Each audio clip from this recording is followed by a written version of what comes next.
have seen the gates of oblivion, beyond which no waking eye may see.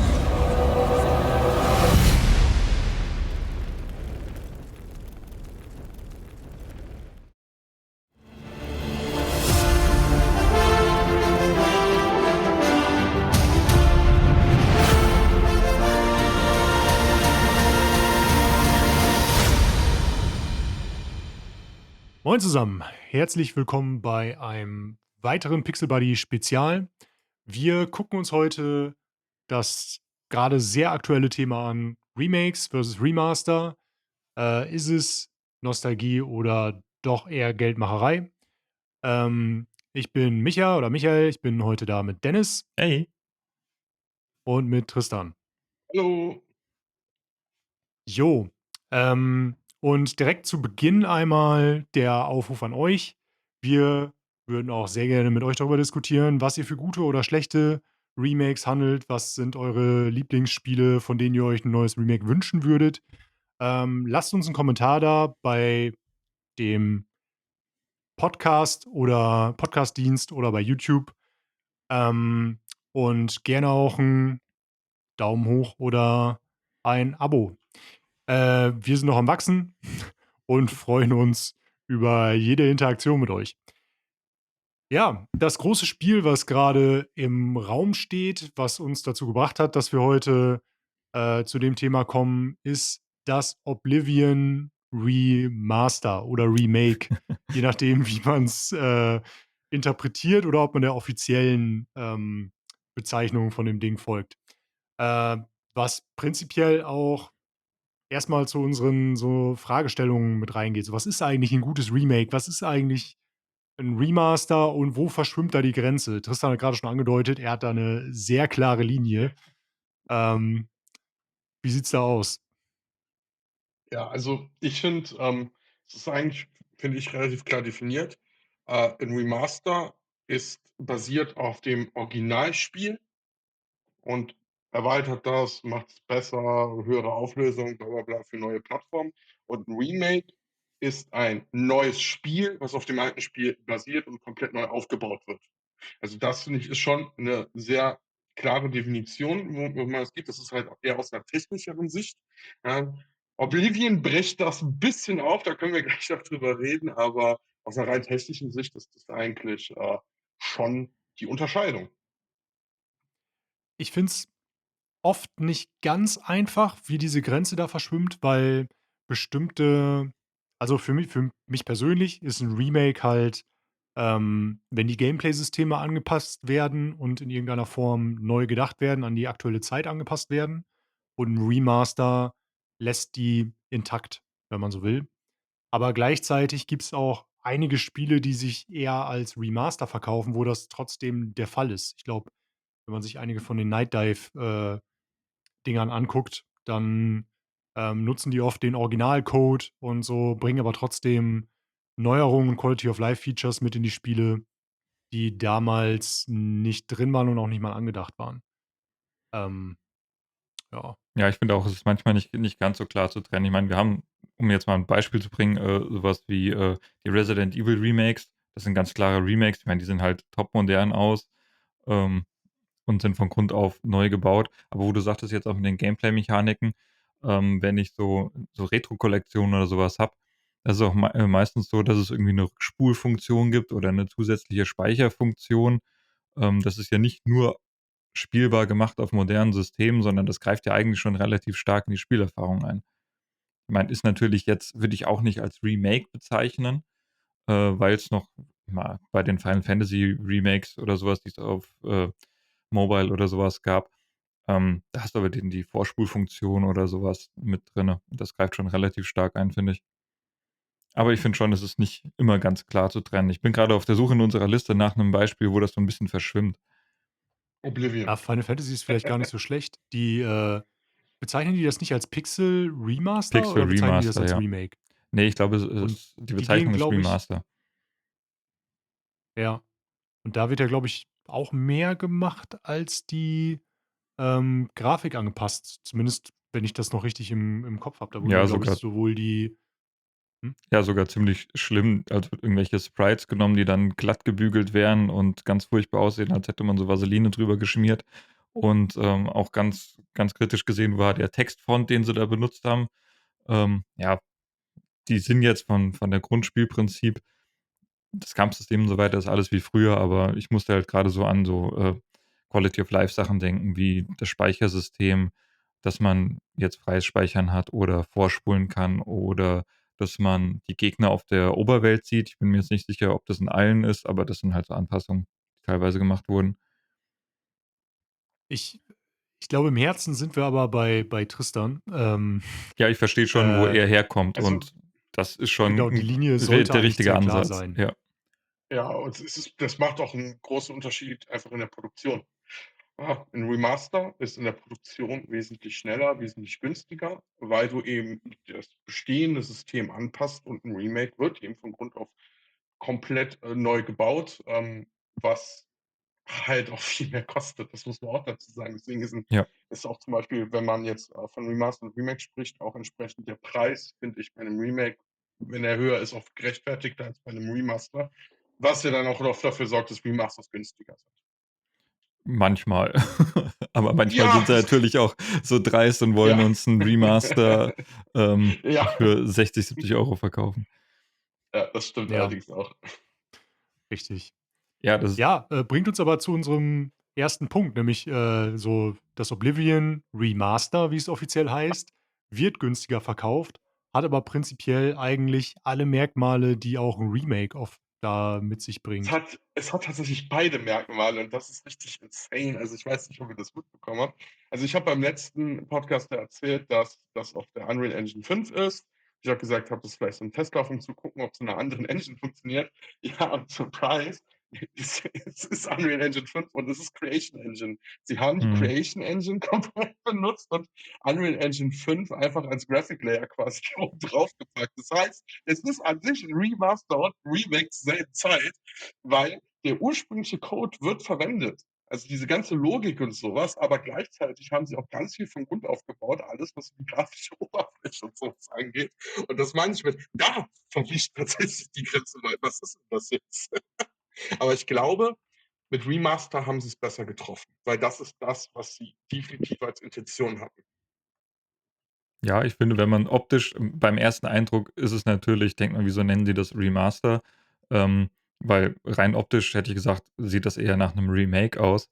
Aber ist schon, sehr interessant, dass es ist ja immer Bethesda stand ja lange in der Kritik oder steht immer noch in der Kritik, dass sie von ihrer Creation Engine nicht loskommen und dass die so altertümlich ist und wir haben's ja bei Starfield wieder gesehen. Aber, interessant, dass sie da jetzt so 'n Zwischenweg gehen können. Vielleicht ist das auch 'n bisschen Weg für die Zukunft, weil sie irgendwie ja noch an ihrer Creation Engine hängen und die nicht, abstoßen können, wollen, was auch immer. Ich glaube, Ja, können. Und wenn ich jetzt besser klinge, ich wurde du grad darauf klingst jetzt hingewiesen, ich habe hervorragend. das falsche Mikro verwendet. Ich entschuldige mich dafür. Zum Glück haben wir's sehr früh festgestellt. Gut. Ähm, ja, genau, mit der Creation Engine. Ich finde, das ist 'n sehr interessanter, Ansatz, weil die Creation Engine, die hat diesen, ich sage mal, einen großen Vorteil, eben dieses ganze Tracking von allem, was ja auch irgendwo Bethesda-Rollenspiele ausmacht, ne? Dieses, du droppst in der ersten Minute irgendwo 'n Käsestück und Mhm. kommst 100 Stunden später wieder und es liegt genau in der ganz genau gleichen Position immer noch da und so funktioniert das überall. Und das macht die Spiele auch sehr groß aus und auch das Tracking von Personen und so was. Das finde ich ja bei Oblivion so geil, wenn du irgendwie 'nen Plan bekommst von, die eine Mission mit 'nem wo du 'n Wachmann, ich glaube, umbringen musst. Ich bin im Remaster noch nicht so weit und das ist jetzt noch Erinnerung vom Original.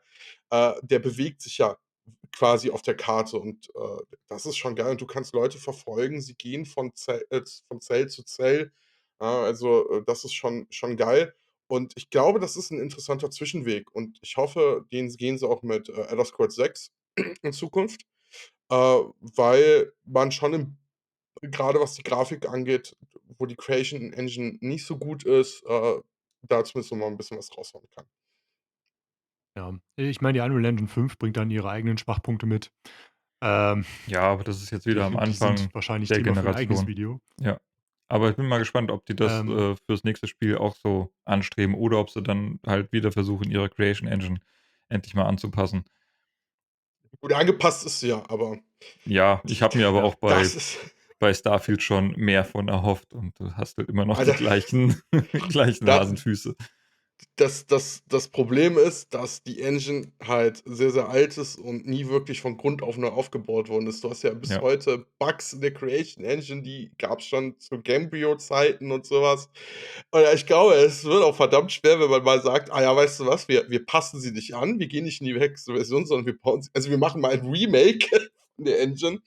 Äh, Das wird wahrscheinlich schon ziemlich heftig, aber was auf jeden Fall kommen wird mit der gleichen Technik, ist 'n Fallout 3, Remaster. Das ist ja quasi auch schon bekannt durch den Leak damals. Und darauf freue ich mich auch schon ungemein. Und wie gesagt, ich glaube, sie haben hier 'n sehr, sehr coolen Zwischenweg gefunden. Ja, ich würde mir, Ja, wo ich wir finde auch, als ich in das Spiel also, ich habe bislang nur den ersten Dungeon mehr oder weniger gespielt. Es ist auch nicht wirklich 'n Spiel für mich. Ich finde es, spannend und cool, aber die Bethesda, Rollenspiele, irgendwie verlieren die mich immer nach 'ner kurzen Zeit. Ich weiß nicht ganz genau warum, muss ich noch mal analysieren.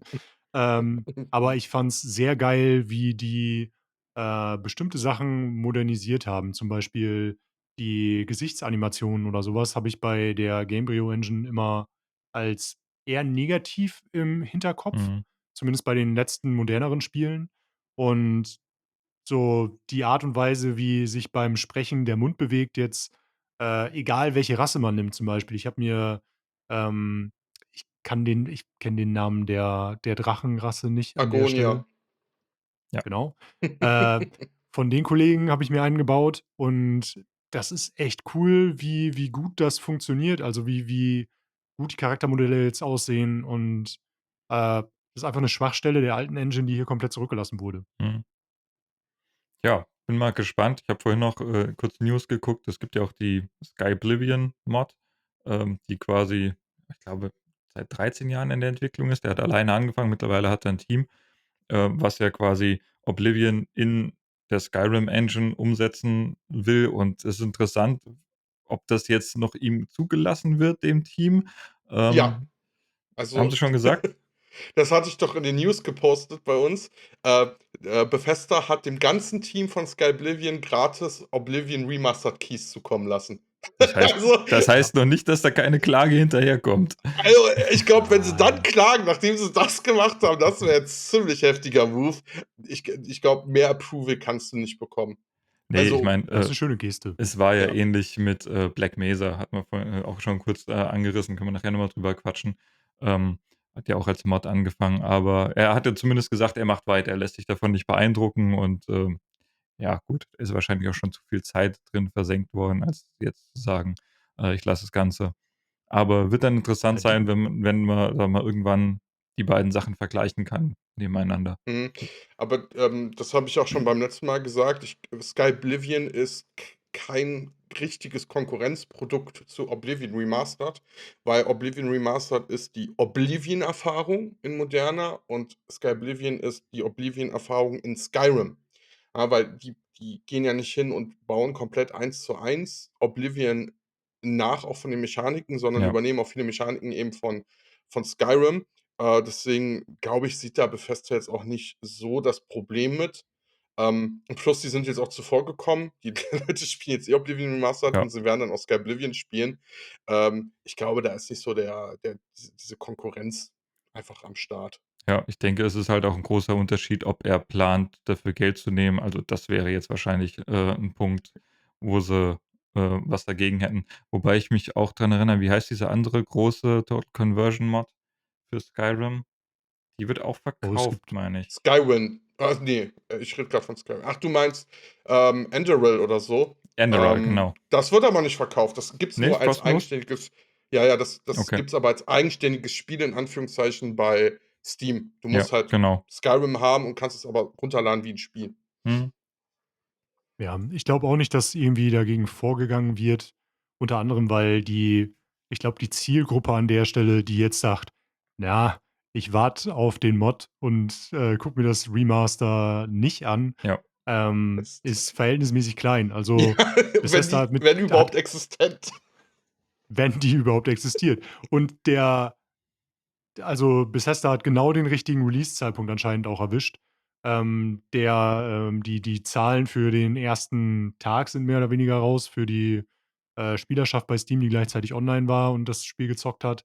Und mit weitem Abstand der beste erste Tag für Bethesda-Spiele auf Mhm. Steam. Also, Und das, obwohl es ähm, im Game Pass ist. Das ist Genau. krass. und das, obwohl Mhm. es im Game Pass ist, genau. Ja. Also, das ist wirklich, beeindruckend. Man muss aber auch wirklich dazu sagen, die Präsentation hat es gezeigt und ich muss das ja auch, bestätigen, da ist so viel Liebe drin und das sind Leute, die das gemacht haben, das sind Oblivion-Fans. Das muss man sagen. Also, sie haben genau an den richtigen Stellen geschraubt, ohne das Originalgefühl kaputt zu machen, was echt schwierig ist. Das ist schon eine Gratwanderung, 'n Drahtseilakt. Und, das haben sie auch in der Präsentation gesagt. Sie haben auch gesagt, sie wollen diese Quirkiness behalten. Also, ich würde es eher Jankiness nennen von Oblivion, die aber auch dazugehört. Also, von der Character Creation, wo du wirklich Monstren bauen kannst, bis hin es gibt viele NPCs, die so wirklich so richtig uncanny aussehen, trotz der besseren Engine, was ich finde, was auch dazugehört. Und du hast diesen typischen Oblivion-Wahnsinn. Du gehst, in die Kaiserstadt und dann stehen da 8 NPCs in 4 Zweierpaaren und quatschen sich die Hütte voll. Das ist halt Oblivion. Das ist aber auch das, was die Leute wollen, muss man dazu sagen. Das ist das, was die Leute wollen und die ganze Zeit danach geschrien haben. Und, dann gibt's so Sachen wie das habe ich noch nicht selber erlebt, aber habe ich auf YouTube gesehen. Sie haben tatsächlich im originalen Oblivion gibt es eine ganz berühmte Zeile, wo im Dub, eine spricht und dann währenddessen sagt: „Ah, lass mich das noch mal versuchen“ und quasi den Take noch mal neu aufnimmt. Und das war im Spiel drin und das haben sie sogar im Remaster drin gelassen und halt mit Absicht, weil sie Krass. haben ja sehr viel neu aufgenommen, Mhm. grade so diese Standardunterhaltung, damit mehr Variation in den Stimmen sind. Das war halt mit Absicht, dass sie das drin gelassen haben und das finden die Leute aber geil. Ja. Also, das ist der Wahnsinn da dran eigentlich, Ja, ist ganz dass die schön, dass sie Leute sich Ja, da nicht schönes so Easter Egg. ernst nehmen. Dass sie da noch sich der Sache bewusst sind, dass das Spiel auch manchmal albern ist und das einfach zu embracen und nicht sagen: „Jetzt haben wir die Möglichkeit, das mal glatt zu ziehen.“ Das ist schon ganz cool, ja. Also, ich habe Ja. es, bei einem Bekannten genannt, mir kommt Oblivion Remaster vor wie ein professionell gemoddetes Oblivion. Und das meine ich im absolut positiven Sinne. Es ist Oblivion, es gibt sehr gute Anpassungen, vor allem sie haben das Scaling angepasst, zumindest kommt es mir so vor. Sie haben das Leveling angepasst, dass man nicht mehr so 'n Druck hat, weil beim originalen Oblivion, wenn du da nicht geplant gelevelt hast, Mhm. konntest du dich schnell soft locken. Weil, durch das Scaling, wenn du da nicht zielgerichtet auch also Kampfskills und sowas und deine Attribute entsprechend geplant hast, wie du skillen willst, ähm, dann hast du schnell auf die Mütze bekommen. Deswegen, obwohl Morrowind dasselbe System verwendet, ist Morrowind da einfach besser, muss ich sagen, als Oblivion, weil Oblivion hat das Scaling sehr viel kaputt gemacht, finde ich. Das ist komplett weg.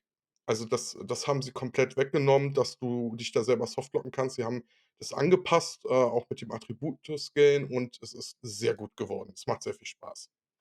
Mit dem Scaling meinst du auch, dass die Gegner weiterhin Das meine ich mitleveln mit dir, damit, ne? genau. Also, Mhm. das Ja, Problem okay. beim originalen Oblivion war, sagen wir mal, du hast einen nicht so kampforientierten Spielstil gehabt und hast viel über, keine Ahnung, Waffenschmieden, über Alchemie, über Redekunst hochgelevelt und, hast entsprechend auch deine Attribute hochgelevelt und dann bist du faktisch nicht stärker geworden, aber deine Gegner sind stärker geworden. Und dann kannst du gerade im Endgame schnell an 'n Punkt gekommen bin, wo dich halt der größte Lappen von Bandit an 'nem Straßenrand dich weggeballert hat. Ja, und, ich war immer bei Oblivion so, wenn ich Oblivion gespielt habe, ich musste immer so 'n bisschen planen, auch was skill ich jetzt als Nächstes und so und der Druck ist komplett rausgenommen im Remaster. Ja, Cool, das ist cool. 'ne Sache, die ich bei den Bethesda-Rollenspielen tatsächlich ich glaube, das bringt ganz gut auf den Punkt, was mich da immer abgeschreckt hat. Denn es ist, so dieses Leveling-System lädt für mich nicht wirklich zum Experimentieren ein. Also, man ich erinnere mich noch daran, dass es damals Videos gab, irgendwie von Leuten, die ihr Gamepad irgendwie mit 'm Gummiband oder so festgestellt haben, damit man die ganze Zeit gesprungen ist, damit die Springen auf 99, Ja, Oder bekommen haben. Schleichen und Fun Fact, das funktioniert immer noch. Auch das Schleichen, dass du einfach gegen die Wand schleichst und dich hoch es geht immer noch, ich liebe es. ja, das ist halt die grundlegende Mechanik, dass du quasi darin besser wirst in dem, was du tust. Das ist schon immer noch da, aber mir haben das auch Ja, schon häufiger Leute versucht zu erklären, warum das Leveling in Oblivion so kaputt ist, dass du quasi keine Punkte darauf steckst, was du eigentlich am besten machen willst und so weiter. Ich habe es ja. nie ganz verstanden, weil ich es auch nicht weitergespielt habe. Ich habe damals nur mal die PlayStation 3 Variante angespielt und bin dann auch abgeprallt von den Bethesda-Spielen, bis dann Skyrim kam. Und ja, Skyrim hat halt auch einen weirden Skilltree und weiß nicht, hat mir auch nicht ganz so zugesagt. Für Skyrim das auch schon, finde ich, besser gemacht hat Ja, für ja, Casual, für einfach experimentieren. Oblivion war damals schon echt hart. Du hattest ja auch bei Oblivion ursprünglich, dass du hast Hauptfertigkeiten, Nebenfertigkeiten und nur wenn du die hochlevelst, gehst du auch Richtung Level Up. mhm, Und es war halt auch noch mal dafür gesorgt, also, man musste strategisch seinen Charakter eigentlich schon planen. Und das in Kombination mit dem Scaling hat's kaputt gemacht, weil, wie gesagt, Morrowind hat das gleiche Leveling-System. Grundsätzlich, da gibt's schon 'n paar Unterschiede, aber grundsätzlich das Gleiche. Du hast Haupt und Nebenfertigkeiten und nur wenn du die skillst, dann gehst du Richtung Level Up und entsprechend, was du geskillt hast, hast du dann bei Attributerhöhung auch Boni bekommen, um die Attribute schneller hochzusetzen. Das heißt, da hast du auch 'n bisschen strategischer, aber da war's egal. Wenn du nicht strategisch gespielt hast und einfach drauf los, war es egal, weil es gab kein Scaling bei Morrowind. Da waren die Gegner immer so stark, wie sie waren, ne? mhm. Was halt dazu geführt hat, dass du nicht direkt überall hinrennen konntest. Außer du hast die Gegner gecheast, was halt auch manchmal geil war, wenn du voll den starken Gegner einfach weggecheast hast und dann viel zu starken Loot bekommen. Ich meine, das hat auch dazu gehört. Und, das war das, was damals noch am meisten an Oblivion kritisiert wurde, dieses Scaling, weil das auch nicht gut funktioniert hat. Ja, ähm, trotzdem, also insgesamt sehr gutes Remaster, Remake, nach allem, was wir jetzt so angespielt haben und Tristan, du hast, glaube ich, am meisten gezockt von Ja. uns. Ist es eins, bei dem du dranbleibst? Also, wird's Ja, durchgespielt? definitiv. Definitiv. Also, ich habe letztens erst noch mal Oblivion angefangen und genau dieses strategische Spielen hat mich 'n bisschen abgeschreckt noch mal. Und Oblivion Remaster, ich sage das jetzt, wie es ist für mich, das ist der neue Goldstandard, wie 'n Remaster aussehen muss. Ja, man hat's genau an den richtigen Stellen angepasst und auch nicht zu viel. Man hat die Originalseele behalten mit dieser ganzen Jankiness, weil, ne, man hat auf die Fans gehört. Man hätte auch 'n Remake machen können, ganz klar, ohne diese ganze Jankiness. Aber das wäre, glaube ich, nicht so eingeschlagen, ne? Und, Mhm. was man auch sieht, ist von Leuten, die Oblivion nie gespielt haben, auch teilweise, weil sie jünger sind, also, das habe ich mal auf Reddit gelesen. Viele sagen auch: Ey, ich habe nie verstanden, warum Leute gesagt haben, Skyrim die Kritik an Skyrim, das hat das Mhm. Spiel dümmer gemacht. Die verstehen das jetzt und sagen: „Das ist ja voll geil.“ Also, dieses tiefere System, dass man wieder auch die Attribute und sowas hat, dass man die Skills mit den Attributen verknüpft hat und so, was ja, ich sage mal, relativ standardmäßig eigentlich in Rollenspielen ist. Das haben sie ja bei Skyrim rausgenommen. Und, man sieht aber auch daran, dass Leute, die da nie reingekommen sind in Oblivion, jetzt reinkommen. Das zeigt ja, dass es funktioniert. Und die Fans sagen, das ist Oblivion, zeigt auch, dass dieses Gefühl trotzdem nicht, damit zerstört wurde, mit diesen Anpassungen. Ja, das ist ein ziemlich wichtiger Punkt auf jeden Fall und wahrscheinlich auch die beste Überleitung, die du mir hättest geben können, zu einem Punkt, ähm, es gibt halt gute Remakes, wie zum Beispiel Oblivion, es gibt auch schlechte Remakes. Da haben wir wahrscheinlich alle andere Beispiele am Start, aber eins, das sich wahrscheinlich hier anbietet, weil, auch da gab es ich weiß nicht mehr genau, wer es von euch gepostet hat, aber im News-Kanal hat einer, von einem Blizzard-Kollegen 'nen Kommentar reingeschrieben, der sich ein Entwickler, der sich, darüber aufgeregt hat, dass Ibarra. oder aber zumindest angemerkt hat, dass er, es für wenig sinnvoll hält, 20 Jahre alte Spiele zu remaken oder zu remastern, weil die halt nicht mit modernen Gameplay-Systemen und so mithalten können. Womit gerade der Spotlight, zumindest bei uns, dann direkt mal auf Warcraft 3 Reforged fällt, was vermutlich, eins der schlechtesten Remakes sein dürfte der letzten wann ist es eigentlich rausgekommen? Ach, schon Oh, das ist 5 schon 'n 5 Jahre bisschen Jahre? was her? her. Ja, das war vor Corona, glaube ich, oder? Oder am Anfang von Ich glaube Corona schon. irgendwann. Man müsste jetzt auch Ja. nachgucken. Ja. Aber abgesehen davon, dass es ja auch ein schlechtes Spiel war, auch einfach die Strategie kacke, dass das Originalspiel mit beeinflusst wurde. Also, Ja. es ist nicht mehr komplett unspielbar, aber es ist halt trotzdem Ah, irgendwie ist es ja als Update gekommen für das Originalspiel und man kann zwar umschalten, aber trotzdem kommst du nicht zur Originalerfahrung wieder zurück. Und, ich bin bei Blizzard ziemlich draußen. Ich habe das immer nur von außen mitbekommen, aber, abgesehen davon war es auch die Veröffentlichungsstrategie einfach katastrophal. Ja. Ist, glaube ich, der goldene Standard, dass die Leute ihr Original behalten können Ja, und normalerweise, die Leute, die sich daran freuen, können sich weiter daran freuen. Das Alte bleibt das Alte und das Neue ergänzt es im besten Fall in den und, in den versucht meisten es nicht Fällen zu ist das so. verdrängen. Ja, ja, ich sage gerade den in den Fehler haben meisten sie mach ruhig. Entschuldigung. Den Fehler haben sie ja bei der GTA-Trilogie damals auch gemacht und sind dann jetzt Ja, zurückgerudert, wenn ich richtig erinnere, ne? Haben die Da die haben sie auch Originale auch erst runtergenommen? ja, Okay, ja. ich also kenne noch, du konn hm, du sorry. konntest sie, glaube ich, noch spielen, aber da bin ich mir grad auch gar nicht mehr so sicher, ob sie die nicht auch komplett entfernt haben. Mhm, Aber du konntest sie auf jeden Fall nicht mehr kaufen und da sind die okay, Leute auch schon ausgeflippt. ja. Ich kannte das nur von, 'n paar Need for Speed-Titeln. Ich bin mir jetzt nicht mehr sicher, welcher.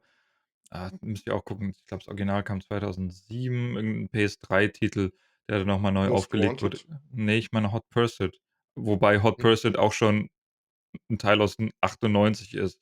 Irgendwie gibt's das ist ähnlich wie bei Call of Duty, dass es da mehrere Teile gibt mit demselben Namen, was aber nicht dasselbe Spiel ist. Ich meine, es wäre Hot Ja, Pursuit gewesen und da ist das Original aus 2007 von Steam auch runtergenommen worden und es gab nur noch das, Remaster zu kaufen, was ja, ja. minimal überarbeitet wurde.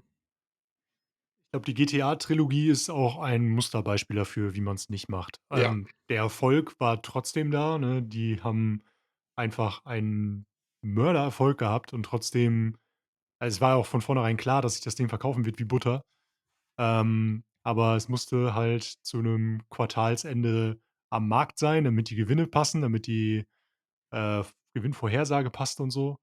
Und ja, ist rausgekommen mit hochskalierten Texturen. Man hat 'ne andere Engine genommen, den ganzen Kram rübergepackt, aber es hat sich anders angefühlt.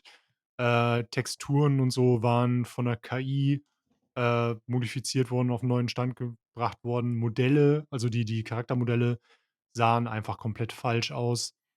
Und dann kann man noch so schön damit werben, dass man, mehr oder weniger 3 Spiele zum Preis von einem verkauft. Wenn es da einfach nicht passt, passt es nicht. Und Ja. die patchen weiterhin, glaube ich, immer noch sehr stark an diesen Spielen rum. Also, zuletzt gab's noch für den San Andreas-Teil, glaube ich, ähm die neue Beleuchtung, die mehr so aussieht wie die PS2-Beleuchtung von oh damals. Gott. Mhm. Also, der Himmel und der Farbfilter und so. Okay. Und trotzdem treffen sie immer noch nicht genau den Punkt. Sie sind immer ganz leicht daneben, aber genau so, dass man sich die ganze Zeit denkt: „Mann, Immerhin 'n bisschen irgendwie war es doch Commitment. anders und besser." Ja. Ja, also das ist schon 'n krasses, schlechtes Beispiel, das muss man schon sagen, ja. Was mich auch wundert, also, dass es halt bei denen mit der Qualität einfach damals durchging. Also ja, du sagtest, da war Zeitdruck da und so weiter, aber die hatten auch das war auch nicht Rockstar Games selbst. Ich meine, die hatten 'n anderes Team damals dran gesetzt. Ne, das war nicht Rockstar selbst, Ja. genau. Die haben, angeheuert. Ich weiß grade auch nicht mehr, wer es war, Ne, aber genau. Bluepoint war's nicht, auf die Ja. wollte ich später noch zu sprechen kommen, weil die ja, die Spezialisten sind, was das angeht. Ja, Ich glaube, bei GTA hat man auch einfach gesehen, das war halt Cash Grab, ne? Also, einige Ja, Remasters, also grade Remasters sind manchmal auch einfach als Cash Grab gemacht und, das merkt man auch. Also, wenn da die Seele fehlt, äh, dann stößt du die Fans nur an 'n Kopf und sind wir mal ehrlich, Remasters sprechen zum Großteil erst mal nur Fans an. Ne, wenn's dann, ne, wirklich noch mal 'n Spiel ist, das wiederbelebt wird, wie jetzt zum Beispiel mit Oblivion, dann zieht das auch noch mal neue Kundschaft an. Aber, du siehst sonst, jetzt habe ich den Faden verloren. Genau, du versuchst ja erst mal die Fans noch mal dazu zu holen, noch mal 'n bisschen Geld zu lassen. Und da muss einfach auch die Seele, die Liebe dahinter sein, weil ja. sonst merken das doch einfach die Fans und denken sich: „Das ist ja 'n Witz, dann kann ich auch das Original einfach spielen, das ja. läuft sogar besser.“ Ich wollte grad sagen, also 'n bisschen Arbeit muss halt drinstecken, um wieder 'nen gewissen Preis zu rechtfertigen. Manchmal machen sie es gut und hauen es dann für 40 € raus, aber ich hatte vorhin schon, angemerkt, das hatte ich auch gar nicht ganz so auf dem Schirm, dass das Spider-Man von der PlayStation 4, das erste Spider-Man, noch mal als PlayStation 5 Variante, als Remaster kam und quasi nicht anders aussah. Da war minimal die Beleuchtung angepasst und Auflösung und das, hatten sie auch zum Vollpreis einfach noch mal verkauft. Was ich schon schwierig finde, weil ja auch die PlayStation 4 Variante auf der PS5 spielbar ist, und auch hochskaliert wird und eventuell noch in mehr Frames. Also, da muss der Unterschied wirklich minimal sein und dafür dann halt 'n Vollpreis zu nehmen. Ähnlich war es damals auch mit Last of Us, mit dem ersten Teil. Ich glaube, das Remake kam gleichzeitig zur PC-Version und da halt die PC-Version neu war für 'n PC, war's natürlich auch 'n 60 € Titel, aber halt auch für die PlayStation 5 wieder 'n 60 € Titel. Ja, Ja. Genau, da haben sie es halt auch da wieder Business, ne? Die ja, haben es versucht, gleichzeitig mit der Show rauszubringen. genau. So haben sie es jetzt auch mit Last of Us 2 mit dem Remastered gemacht für 'n PC. Ja. Es droppt halt kurz vor den Multimedia für die Ja, Multimedia-Strategie. ist halt 'n schöner Zyklus, dass du dann die Serie dazu machst und dann kannst du immer war ja bei was war denn bei Fallout bei der Serie? Kam da nicht auch irgend 'n Update zumindest? Ja, für Fallout 76. Ja, Ja, also ich meine Da die haben aber völlig gab's unterschätzt, wie Stimmt. populär das ja. war und wie Ja, aber die das noch Fallout ging. 4 Verkäufe und Spielerzahlen sind wieder explodiert. Alle, Fallout 4, Fallout 3, New Mhm. Vegas, die waren alle in den Ja, Charts wieder. es gibt ja auch Ja, es noch ganz kurz zur GTA-Trilogie. Das war nicht nur irgendwie seelenlos oder so, aber das spielt da auch mit rein. So, die haben, gleichzeitig das Ganze als Testbed benutzt, um zu gucken, wie sie mit Technologie abkürzen können quasi und, äh, wie weit KI an dem Punkt schon ist, um einen vollen Spielrelease mit rauszupumpen. Äh Ja, auch Sachen, die bei man merkt auf jeden Fall, wo sind ähm, die Projekte mit Herz und wo sind die experimentellen, wo deutlich mehr an Geld gedacht wird, und zwar an die Gewinne und nicht an das, was man reinsteckt. Ja. Ja. Jetzt hast du mir allerdings den perfekten Übergang versaut, weil ich wollte Ah, nämlich, bei Sony bleiben, weil ich finde, Sony ist leider da auch sehr, sehr viele Negativbeispiele, weil ich wollte auch Last of Us nämlich genau das auch anbringen und auch, wie absolut sinnlos das Remake war, weil es war tatsächlich 'n Remake, was sich wie 'n Remaster anfühlt, weil es wurde von Grund auf neu gebaut. Warum? Warum? Wenn sie es re-releasen wollten, warum hat man denn so viel Zeit und Geld da reingesteckt für ein bisschen bessere Grafik und was war's, DualSense-Gedöns und so? Ich glaube, Ja, es war ja es eigentlich fast das gleiche Spiel. Ja, es sollte, glaube ich, einfach 'n stimmiges Bild mit dem ersten und zweiten Teil sein, dass du die also, ich weiß gar nicht, ob sie's als Bundle, angeboten haben, aber der Unterschied zwischen dem ersten und dem zweiten sollte halt nicht mehr so da sein und deswegen das erste hat ja auch die Umwelt sieht ja sehr ähnlich aus und ich würde mal schätzen, dass sie viele Assets einfach vom zweiten nehmen konnten und dann quasi Mhm, das erste noch mal nachbauen. Also, es ist nicht so viel Aufwand, glaube ich, wie bei 'nem anderen Remake, weil durch den zweiten Teil schon 'n Teil der ja. Assets und so weiter da sind und auch Charaktermodelle, weil im zweiten Teil werden die ganzen Charaktere auch noch in dem Alter gezeigt, wie sie im ersten Teil sind. Das heißt, die waren da auch noch irgendwie vorhanden. Aber ja, das macht's nicht Und besser. dann und dann Vollpreis, holen wollen. Also, es war schon dreist, auch die ganze Strategie dahinter. Ich meine, The Last of Us war was? Es gab das Originalspiel, dann kam das Remaster, dann kam das Remake und bei Last of Us Part 2 gab's doch auch das Originalspiel und dann noch mal 'n Remaster. Oder wie war das? Ich glaube, da gibt's nur das Remake, ja. weil, das zweite kam auf PS4 raus und da war keine Konsolengeneration mehr dazwischen. Das erste Last of Us kam ja auf PS3 raus, dann gab's das Ja, Remaster für für PS4 und dann PS4. das Remake für die PS5 quasi.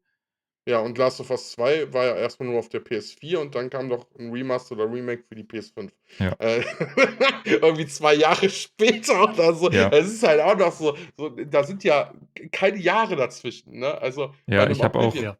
ich habe 20 auch Jahre, ist voll fein. ja. Ich habe auch kurz überlegt, ob einfach die Konsolengeneration und die fehlende Abwärtskompatibilität, damit reingespielt hat, dass wir einfach so viele Remaster oder Remakes, ich sage mal jetzt Neuauflagen, um allgemein zu sprechen, bekommen haben. Weil auf dem PC kannst du einfach Updates nachschieben oder 'nen HD-Patch oder ich glaube bei The Witcher, die hat noch mal 'ne Grafik-Update oder so was Mhm. bekommen, der dann aber auch kostenlos kam. Und bei den Konsolen ist es ja so, dass wir lange keine Abwärtskompatibilität hatten und dann aber mit besserer Rechtfertigung quasi Remakes und Remasters verkaufen konntest für die nächste Konsolengeneration, so wie das jetzt bei The Last of Us teilweise war. Ja, ich glaube, zum Teil hängt da auch mit drin, dass, sich Teams irgendwie mit neuer Technik vertraut machen und es halt einfach deutlich schneller geht und besser geht, da ein Spiel sich wieder reinzufuchsen, das man bereits schon mal entwickelt hat, mehr Ja, oder so als weniger. Testcase quasi. Ähm, genau, dass man das als Testcase nutzt für eine neue Engine. Zum Beispiel auf einer positiven Seite, wäre da zum Beispiel das Metroid Prime Remaster. Ähm, die haben damals, als das Spiel also Metroid Prime 4 wurde ja bekannterweise irgendwie 2017 angekündigt. Dann ist es ganz lange verschwunden. Es wurde ursprünglich von, Bandai Namco entwickelt, bis die festgestellt haben: „Oha, wir können keine Ego-Shooter entwickeln, oder auch keine Ego-Adventure“ oder wie auch immer sich Metroid Prime damals genannt hat. Und das Spiel wieder zurück zu Retro-Games gegangen ist. Wo es hingehört. Die waren hm? Wo es hingehört. Genau. Und, das Team mittlerweile aber ja auch schon sehr anders aufgebaut und, hatten gerade ein Spiel mehr oder weniger, gecancelt bekommen von Nintendo, jetzt nach dem, was man sich jetzt alles so durchlesen kann im Nachhinein. Und, haben sich dann, um sich wieder mit Metroid Prime vertraut zu machen, erstmal daran gemacht, Metroid Prime 1 neu aufzulegen. Und sind danach übergegangen zu, Metroid Prime 4, was den Vorteil hast, ne, prinzipiell, man erstellt Assets, man macht sich mit Designvorgaben wieder vertraut, man arbeitet sich in 'ne Engine ein, die man weiter benutzen kann und so. Also, es hat theoretisch viele Vorteile, wenn man so arbeiten kann und sich da so reinarbeiten kann. Muss nicht immer klappen, aber gerade wenn man eins der besten Spiele aller Zeiten irgendwie laut Metacritic Remake kann man auch ganz schön häufig aufs Gesicht fallen, aber in diesem Fall hat's Gott sei Dank funktioniert. Ja, Metroid Prime ist auch sehr geil, muss ich auch noch mal spielen, ja. Aber, mit dem ganzen, Engine-Zeug, also beziehungsweise mit dem Konsolen-Generationswechsel muss ich auch sagen, gerade die Generationenwechsel von jetzt Xbox, One auf Xbox Series und PlayStation 4 auf PlayStation 5, ähm, ich finde jedes Remaster von der Generation davor auf die jetzige Generation so sinnlos, bin ich absolut ehrlich. Mhm. Ähm, Grade wenn man, bei was Konsolen angeht, bei Microsoft ist mit Smart Delivery, zeigt das auch, dass es anders geht. Sony, finde ich, hier hat halt 'n bisschen die Marktsituation ausgenutzt. Ich meine, klar, aus kapitalistischer Sicht kann ich's nachvollziehen, aber zum Jo. Beispiel, was sollte das Last of Us Part 2 Remastered? Das sollte das.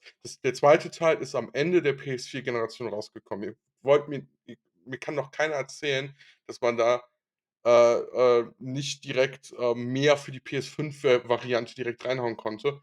Microsoft hat's ja auch gezeigt mit Smart Delivery, so was geht. Das ist Ja, jetzt nicht unmöglich.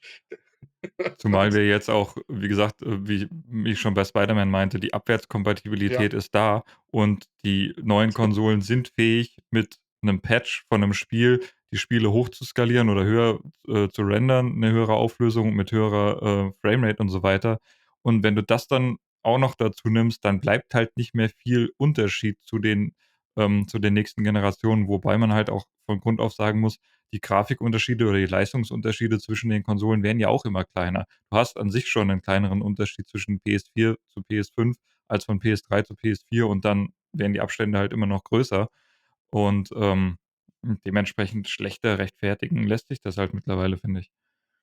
was den Leistungsunterschied angeht, würde ich widersprechen. Ich finde schon, die, Unterschiede sind immer noch sehr groß. Das Problem ist eher, dass die Grafik an sich, ja, wir sind halt an 'nem Punkt, wo die Sprünge nicht mehr so groß sind. Ja. Was viel relevanter ist, ist, dass die Architektur der Konsolen der heutigen. Das sind ja basically PCs. Ja. Ja, das war vorher, ich sage nur PlayStation 3 mit der Zellarchitektur und so. Das, das war ja richtig krass. Xbox 360 hatte Power-PC-Architektur und so.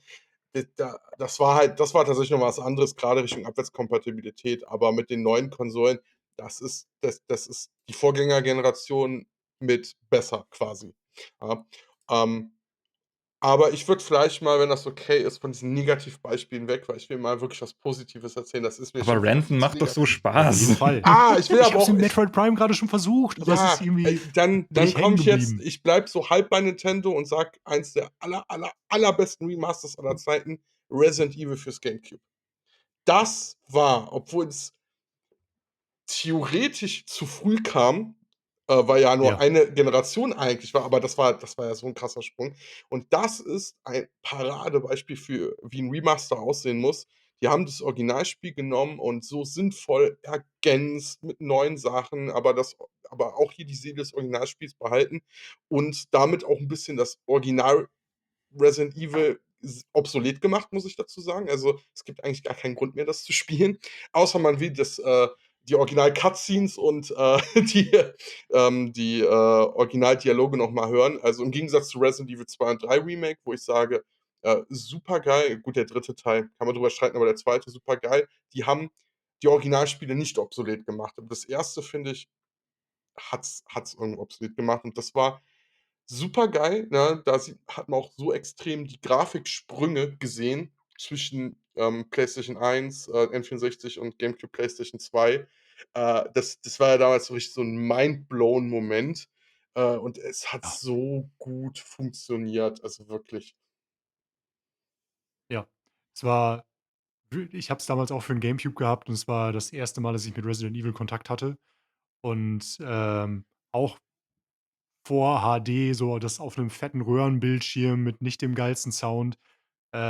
Es war so atmosphärisch und gruselig, sodass die Tatsache, dass die mit vorgerenderten Mhm, Hintergründen gearbeitet haben und trotzdem irgendwie moderne Grafikeffekte und so damit eingebaut haben, das Spiel hat einfach locker 'ne Generation über dem Eigengewicht, gepuncht. Also, es war 'n fantastisches Remake, bin ich komplett bei dir. Hat alles beibehalten, was es beibehalten sollte und genau da nachgebessert, wo es Sinn gemacht hat. Schade, dass ich erinnere mich dran, dass dass der ursprüngliche Plan war, auch 2 und 3 in der Form zu remaken.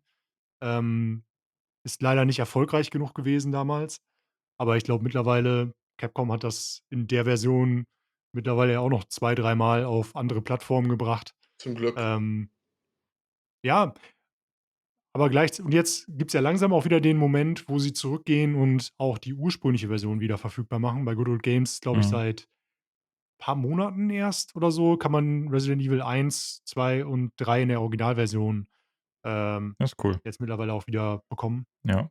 Ja, das ist auch noch so Ähm, 'n Punkt, den ich mir aufgeschrieben habe, wegen der Präservation und der, ja, Aufbewahrung quasi von alten Videospielen. Ich meine, es ist schön, wenn wir ja, Remakes und Remasters haben. Das ist immerhin ein Weg, ähm, wie's wie's noch gespielt werden kann, auch wenn das manchmal natürlich mit Abstrichen zu sehen ist, aber immerhin wenigstens das. Und natürlich der beste Mhm. Weg ist natürlich, manche Firmen sind ja so sensibel und haben Programme, um alte Spiele da zu sichern. Es wird halt nicht genug für gemacht, weil halt auch kein finanzieller Antrieb dahinter ist, für die Firmen.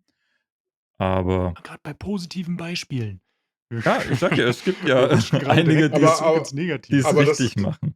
mit dem Ja, Behalten, da ist ja Resident Evil 1, mit dem Remake vom HD-Remaster ja auch ganz witzig, weil sie hatten ja die ganzen Daten nicht mehr von diesem ganzen gerenderten Zeug und haben sie das nicht irgendwie aus dem GameCube-Spiel dann, hochskaliert über KI? Ich weiß es grad gar nicht mehr. Das Ja, war ja oder 'n reverse riesen engineert oder so. Ja, so 'n Riesenaufwand war das, was ja auch dafür sorgt, dass die Breitbildvariante ist ja keine Breitbildvariante, sondern das ist 4:3 gezoomt. Und dann ja, passt er das dynamisch an, weil sie halt das auch nicht irgendwie das Original dann irgendwie neu rendern. Sie hätten's ja auch dann neu rendern können, aber das konnten sie, hatten halt keinen Zugriff drauf. Aber was ich gut finde an so was, weil das ist ja ein Remaster von 'nem Remake an sich. Was ich in dem Fall gut finde, ist auch einfach, dass grade bei Remasters allgemein, wenn man dadurch auch dafür sorgt, dass damals exklusive Spiele für alle zugänglich werden, weil würde es das nicht geben, was hätten wir heute für 'ne Möglichkeit, entweder auf GameCube beziehungsweise Wii, es gab 'n Re-Release für die Wii zu spielen oder über Emulator. Ja. Und so kann man's halt einfach ganz legal, ganz offiziell kaufen und das finde ich bei Remasters auch immer sehr gut, muss ich sagen. Ja, ich habe den Ja. interessanten Vergleich gehört, bei Videospielen hast du halt immer das Problem, dass du die passende Hardware dazu brauchst. Ich meine, wenn wir es jetzt mal mit 'nem Film vergleichen, ich kann mir trotzdem 'nen Film von 1934 sehr wahrscheinlich auf Blu-ray oder so was kaufen oder auf DVD, und kann den angucken, ohne dass ich jetzt 'n extra Gerät, 'n extra Abspielgerät für diesen Film kaufen muss. So ähnlich muss man's ja mit Videospielen, vergleichen. Wenn ich jetzt 'n NES-Spiel spielen will, ja, dann muss ich mir 'n altes NES kaufen und im besten Fall noch 'n Röhrenfernseher, um die Erfahrung zu haben. Und das ist halt mit anderen Medien nicht so. Das ist halt der Sonderfall bei Videospielen, ähm, dass man die entsprechende Hardware dann auch dazu braucht, in den meisten Fällen. Kann man jetzt drüber streiten, ob das Äquivalent zu 'nem Film von damals, den du dir heute auf Blu-ray anguckst, nicht vielleicht auch schon 'n Remaster ist. Ja, es Weil Die ich ist werden ja glaube, natürlich teilweise nicht auch mehr damals remastered genannt, j weil es sie ist aber remastered leichter sind. zumindest leichter zugänglich. Also, ob das dieselbe Ja. Ja, ja, Erfahrung auf jeden ist, wenn Fall. ich da nicht in 'nem Kinosaal von 1940 sitze und das auf 'nem alten Band, abläuft und so weiter, klar. Aber zumindest kann ich den Film ohne weiteres ohne größeren finanziellen Aufwand gucken. Und wir können halt Ja. nicht von jedem Videospieler erwarten, dass er zu Hause 'ne riesen Retrosammlung hat mit allen Konsolen und so weiter. Ne, die meisten wahrscheinlich tatsächlich nicht, leider nicht. Ich würde mich freuen, wenn ich einfach zu Freunden gehen könnte und, man sich noch mal vor dem großen Röhrenfernseher breit macht, mit Kabelcontrollern und so und das Wenn einfach die mal nicht wieder so aufleben viel lassen kann. wiegen würden, würde ich mir auch noch mal einen holen. Also 'n großen meine ich. 'N kleinen habe ich mir schon, länger überlegt, mir noch mal einen zu holen, aber 'n großer wäre geiler, aber, dann hast du da so 'n 50 Kilo CRT st das will man halt auch nicht mehr, ne? Ja. Ich habe in Es der ist Heimat noch einen stehen bei meinen Eltern, aber den mit der Bahn hierher zu transportieren, ist halt auch 'ne Ja. Katastrophe.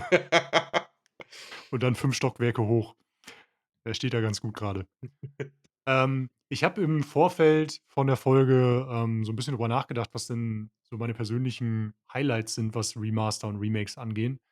Und, bin tatsächlich hängen geblieben bei welchen, die ich dann auch durchgespielt habe, weil viele von denen, merke ich bei mir persönlich, zocke ich dann an oder zocke sie nicht zocke sie dann am Ende nicht durch, weil ich irgendwie diesen Nostalgiefaktor, das, was ich mir von dem Spiel holen will, schon irgendwie in den ersten paar Leveln oder so bekomme. Ähm, aber für mich persönlich, ich bin 'n Riesenfan von den Double Fine Remakes oder Remastern, von den Point-and-Click-Spielen von damals. Ich habe die, Monkey Island Teile, Monkey Island 1 und 2 als Kind nie komplett durchgespielt. Es gab Mhm. immer irgendwo was, wo ich hängen geblieben bin und, hatte wieder die Komplettlösung, weil ich halt Jahre zu spät dran war damals schon, weil's es nirgendwo mehr gab. Ähm, genau, und das dann neu aufgelegt zu haben, auch mit der Option quasi in den alten Grafikstil rüber zu Mhm. switchen Das ist und immer cool, den ja. genau, die Audioausgabe an und ausstellen zu können und so und trotzdem irgendwie die modernen Quality of Life Sachen da mit drin zu haben, ähm, war für mich fantastisch. Habe ich, extrem genossen und Ja. bringt mich auch immer wieder dazu, dann doch noch mal auch jetzt irgendwie Point-and-Click-Spiele von damals anzupacken, die ich noch nie wirklich durchgespielt habe. Äh, demnächst wird's mal wieder Zeit für eins irgendwie gefühlt so ein zweimal im Jahr oder so mache ich das. Aber für die Monkey Island Teile war das wirklich super wertvoll für mich. Mhm.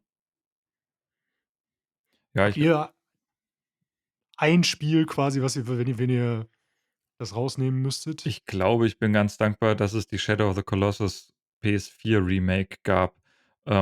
Ich habe damals, glaube ich, auf der PlayStation 3 gab's schon 'n Bundle aus, Ico und Shadow of the Colossus, wobei Ico, glaube ich, sogar 'n PlayStation 2 Spiel ist und das da schon, neu aufgelegt war. Auf jeden Fall habe ich Shadow of the Colossus damals nicht durchgespielt, nur Ico auf der PS3 und dann Shadow of the Colossus auf der PS4. Und da hat ja auch jeder gesagt, dass man auf jeden Fall die Variante spielen soll, weil das lief halt unter aller Sau auf der PlayStation 3. Also wirklich mit unter 30 Frames und sehr, sehr ruckelig. Und da war ich froh, dass ich die PS4-Version gespielt habe und das ist bis heute eins meiner liebsten, Videospiele. Also, da ist halt auch ich habe keinen Vergleich, aber die Stimmung ist einfach super toll, durch diese weiten Steppen zu reiten und so. Und, da haben die auch nicht großartig was dran gemacht. Das ist zwar eigentlich ist 'n Remake, ist von Grund auf neu aufgebaut mit, ja, halbwegs zeitgemäßer PlayStation 4 Grafik und, das war 'ne coole Erfahrung. Und die PlayStation 3 Version hätte ich wahrscheinlich nicht mehr angefasst. Und bei dir, Tristan? Ich bin gerade echt am Überlegen. Ähm, also, wie gesagt, ein Beispiel hat schon genannt, Resident Evil steht auf jeden Fall ganz, ganz hoch in meiner Ja. Remake-Remaster-Liste, weil, ich bin ja auch ein riesen Resident Evil-Fanboy, muss ich dazu sagen. Entsprechend auch, 2 und 4 jetzt, die Remakes, 3 überspringe ich absichtlich. Die Das war waren auch okay. geil. Ja, aber gerade im Vergleich zum originalen 3, ja, Ja gut, den war habe ich nicht, das muss ich zugeben. das ist 'n sehr krasser Unterschied, also, ne, aber, 2 war da schon ziemlich geil und ich bin grad echt am Überlegen. Äh, Im boah, Zweifel habe ich noch eins. ich würde Ähm, sagen, Link's Awakening, Zelda. Das war für ah, mich richtig krass, weil Link's Awakening war auch mein allererstes Zelda-Game und, ne, man sieht's ja auch, Zelda ist ja sehr bestimmt in meinem Leben.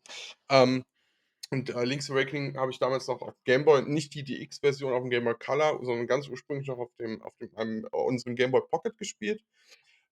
Und dann kam ja DX, mit Color in Farbe, was schon geil war, und dann kam ja die Switch-Version und, ich muss ja auch sagen, wie es ist, ich habe es auf der Switch nicht lange gespielt wegen den, Drops in der Framerate, was, finde ich, 'ne ziemliche Beleidigung war, ganz ehrlich. Switch 2 kriegt 'n Upgrade, zum Glück 'n kostenloses, aber ich habe es dann auf'm Emulator gespielt, weil das konnte ich einfach nicht, aber dann mit'm Emulator mit stabilen 60 FPS, danke. Das war krass, also du hast das auf'm verdammten Gameboy gespielt. In Schwarz-Weiß, ja doch, Pocket war schwarz-weiß, das hatte nicht dieses Grüne. In Schwarz-Weiß, und dann spielst du's einfach auf der Switch komplett 3D, aber das ist dasselbe Spiel einfach und, es sieht so viel besser aus und, so viel Charme und so viel Liebe, und das war geil. Und ich warte bis heute auf Oracle of Ages und Oracle of Seasons in dem gleichen Stil. Bitte, bitte, bitte, Nintendo, macht das, weil das war auch grade Oracle of Ages 'n ganz großer Teil meiner Kindheit. Das habe ich mit 'm Game Boy Color von meinem Vater geschenkt bekommen. Das habe ich totgesuchtet. Will ich unbedingt haben, und, das ist halt geil, so 'n wirklich richtig altes Gameboy-Spiel so neu aufleben zu sehen. Wenn die Framerate stimmt. Nintendo. ja. Ähm, Dennis, du hast gerade auch 'n interessanten Punkt gesagt. Du hast zum Beispiel Shadow of the Colossus zuerst als, Remake oder Remaster gespielt Mhm, und du triffst da grade mit dem Nintendo Drop. Äh, Das ist mir damals passiert bei, Super Mario All-Stars. Ich habe, Oh. zuallererst du verziehst das Gesicht, aber das ist mein Super Mario Bros. 3. Ich weiß, dass, die ursprüngliche Nintendo-Version die ist, die klassisch die bessere ist eigentlich, aber ich bin halt mehr oder weniger eingestiegen mit der Super Nintendo-Version und das heißt, für mich ist das die richtige Physik und für mich ist das die mhm. richtige Optik.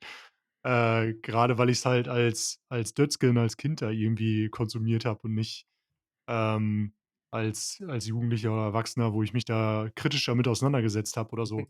Das heißt, wenn ich meinen Nostalgie-Kick brauche für Super Mario Bros. 3, dann gehe ich zur All-Stars-Version heute und nicht zur Original-NES-Version. Die hatte immer irgendwie wirkte die für mich nicht vollständig dadurch, dass ich halt die SNES-Version hatte.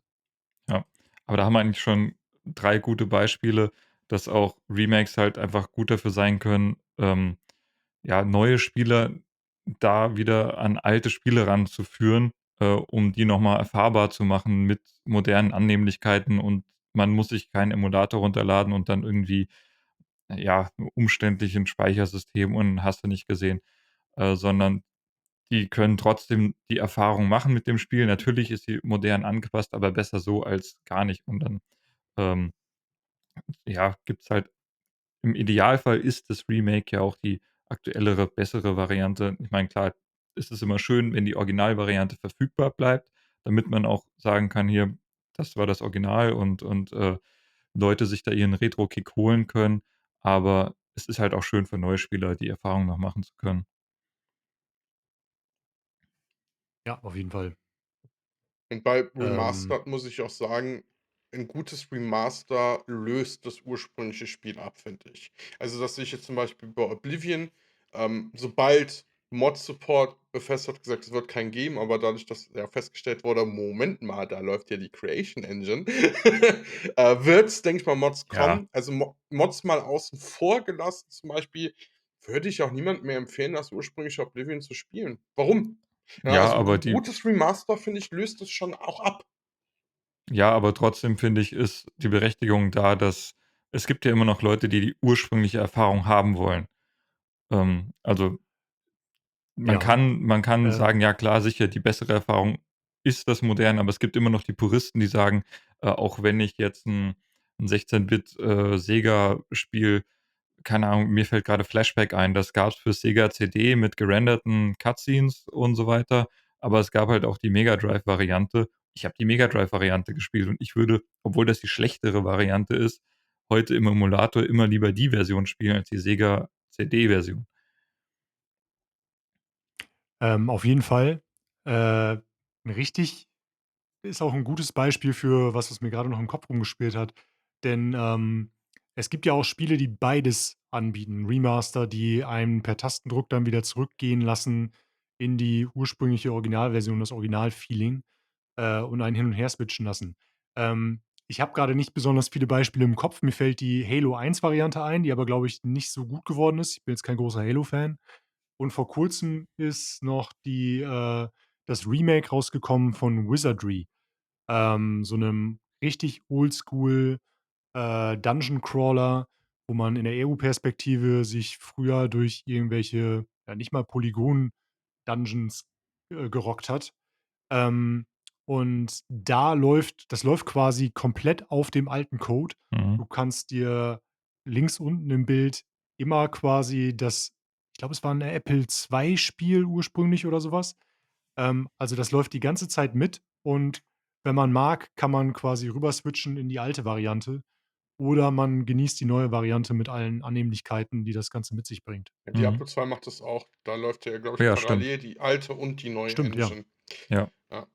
Die Weil ich Spiele glaube, sind dann Halo ja, Entschuldigung. Ne, die Spiele sind dann auch gezwungenermaßen sehr dicht am Original, weil meistens ja im Hintergrund das Original läuft mit 'ner neuen Grafik-Engine drüber oder so. Ich bin nicht versiert genug, aber die sind dann halt erzwungenermaßen meistens sehr dicht, am Original dran.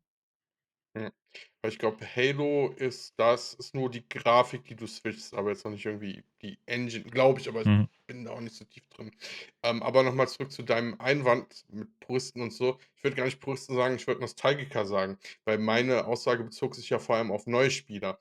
Ja, zum Beispiel Resident Evil 2 als Beispiel. Da kann ich auch 'nem neuen Spieler sagen: „Hey, spiel doch mal das Original.“ Ja. Weil die Erfahrung auch so anders ist. Aber Oblivion jetzt wieder als aktuelles Beispiel. Ich sehe halt keinen Vorteil für 'n neuen Spieler darin, das Originalspiel zu spielen. Also, Ja, aber wofür? Also, Mods es ist außen ja vor schon 'ne gelassen, ne? andere Erfahrung, das Original zu spielen. Alleine durch die Optik. Selbst wenn das Gameplay Ja, hundertprozentig dasselbe ist, finde ich, ist alleine durch die Grafik, durch die schlechteren 3D-Modelle und durch die schlechteren Texturen ist es 'ne andere Erfahrung. es ist 'ne andere Erfahrung, aber aber ich persönlich würde das niemandem empfehlen, der neu damit anfängt, zu sagen: „Aber spiel auch mal, wenn du das Remaster gespielt hast, das Original zum Beispiel jetzt.“ Ne, 'nem neuen Spieler würde ich das auch nicht empfehlen, aber, ich würde schon dafür plädieren, dass man da zusehen sollte, dass das Original irgendwie noch verfügbar ist zumindest. Das meinte ich auch nicht damit, ne? Also, dass das Ja. irgendwie jetzt wir komplett vergessen können. Mir geht's tatsächlich nur darum, wenn jetzt 'n neuer Spieler ankommt und sagt, ne, zum Beispiel: „Ich will Oblivion spielen.“ Ja, Ja, dann dann würde ich würde ich sagen: dem „Spiel das auch Oblivion Remaster und ja, lass das Original sein. Komm, ist egal, du hast damit genug.“ Und wenn das ist 'n Unterschied zu Resident Evil 2. Wenn einer kommt und sagt: „Resident Evil 2“, da würde ich sagen: „Spiel mal das neue Spiel, weil moderner, und wenn du Bock hast und mal ja. sehen willst, wie das früher war, was auch die Änderungen in der Geschichte sind und, ne, wo das alles herkommt, dann spiel mal auch noch mal das Original.“ Und das ist so die Sicht, von der ich komme und wo ich auch sage, 'n gutes Remaster, dann brauchst du das Original auch nicht mehr zu spielen, ne? Also auch, äh, jetzt bin ich grade am Überlegen, was noch so kommt an Remasters. Ja, da verwischt's 'n bisschen auch mit Portierungen, aber so was wie, Mhm. Persona zum Beispiel. Persona 4 Golden kam nur für die Vita raus. Es ist ja, ich glaube, offiziell auch 'n Remaster, ja, genauso wie Persona 3, Portable, was nur für die PSP rauskam.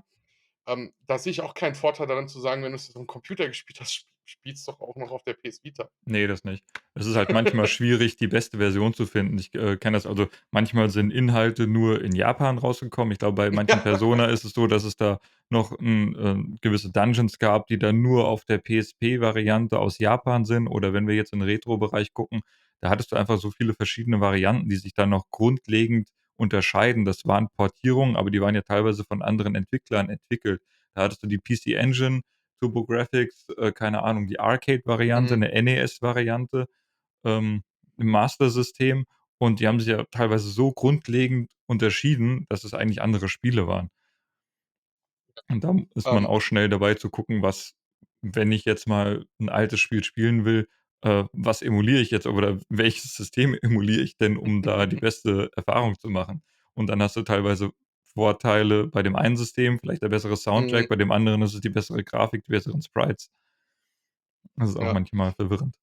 Ja, aber da auch noch 'n gutes Beispiel für, wo ich das alte Spiel nicht mehr empfehlen würde. Gut, Deutschland 'n bisschen außen vor gelassen wegen Nostalgie, aber Kingdom Hearts, die Neuauflagen, ne? Also, wo ja auch teilweise, Remake ist, wie zum Beispiel von dem Advanced-Teil Chains of Memories. Mein Gott, ich würde niemandem empfehlen, dieses Spiel auf'm Game Boy Advance zu spielen. Auf gar keinen Fall, weil das ist nicht gut gewesen, aber Remake war annehmbar.